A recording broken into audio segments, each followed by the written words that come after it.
Each and every German panzer division had an organic, self-propelled anti-aircraft company.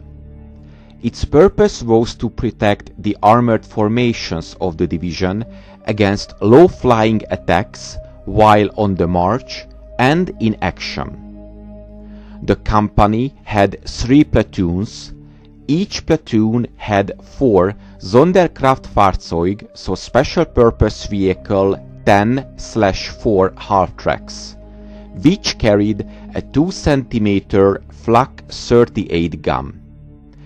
Each platoon could split into 2 sections with 2 vehicles. The 2 cm Flak 38 was not only the primary German light anti-aircraft gun, but by far the most numerously produced German artillery piece throughout the war. The Sonderkraftfahrzeug 10/4 carried the 2 cm Flak mount on a special platform with fold-down side and rear panels. 4 folding seats were fitted on the platform for the crew. The ready ammunition bins fastened to the side and rear panels contained 1 20-round magazine each. The vehicle usually towed an ammunition trailer with 640 more rounds, the gun's sight, and the rangefinder. A German document written by a platoon commander of one of the anti-aircraft companies deals with the use of the 20 mm Flak 38 against ground targets. The smallest unit in battle is the section of 2 guns. Use of a single gun except for individual tasks like the engagement of enemy observation posts is very exceptional.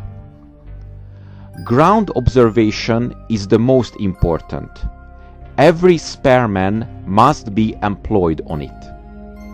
Guns must be sighted so that attacking aircraft can be engaged from reverse slopes while moving the gun to a position on the forward slope. In most cases, the anti-aircraft troops support the advance of the infantry. For this purpose, the guns should be sighted to a flank to exploit their range fully without endangering the advancing German troops. The addition of 100 yards, more or less, to a flank hardly interferes with the effectiveness of the 20 mm gun, whereas it does affect the enemy's infantry weapons by widening the target. In action, only the following remain on the vehicle: the driver and the gun commander. The other men, who are the ammunition handlers and gunner assistants, give protection and carry out flank observation. If there is no engineer section available, the ammunition handlers must search for mines in the ground to be passed over. The platoon or section commander follow directly in the rear of the attacking infantry or the assaulting engineer detachment. Good fire discipline is of the greatest value. This is gained by experience and will be made easier by cooperation with the attacking troops and the various observation posts. Telescopes and rangefinders will be used to the fullest. Changes of position must be made quickly. Occupation of a gun position from a flank must be avoided if possible. If they meet slight opposition, which can be broken by one section, the other section remains in reserve and, after the action, leapfrogs forward as an advance section, while the first makes itself ready again. When close to the enemy, for example, when breaking into his positions, the guns fire on the move. This forces the enemy to take cover and weakens his morale. When holding a defensive position, the guns occupy prepared positions under cover. On the march, the platoon's 4 guns are disposed as follows. The first gun protects the front and right. The second gun protects the front and left. The third gun protects the rear and right, and the fourth gun protects the rear and left. It is interesting to note that when a platoon provides anti-aircraft protection for a German panzer battalion, a similar formation will be adopted. On the commander's orders, the troops will stop and open fire.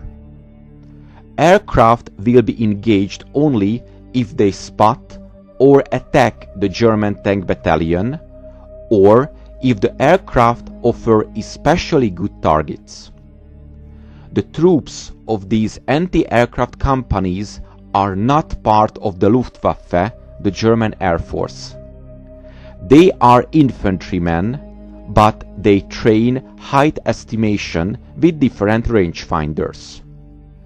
The anti-aircraft units are located in the march column according to the pre-arranged operation order. In case of a surprise attack, fire is opened immediately from the vehicle, or the vehicle leaves the column and occupies a position on firm ground with a good field of fire. With the gun dismounted, of course. After fighting, the units catch up with the original position in the column. Anti-aircraft guns use tracer ammunition and high explosive ammunition against aircraft and ground targets. They don't have searchlight batteries, and therefore they do not rival the Luftwaffe Flak artillery. Further tasks might include the protection of divisional artillery against low-flying attack, participation in ground fighting by neutralizing enemy strong points, or, in some extreme cases, defense against single enemy tanks.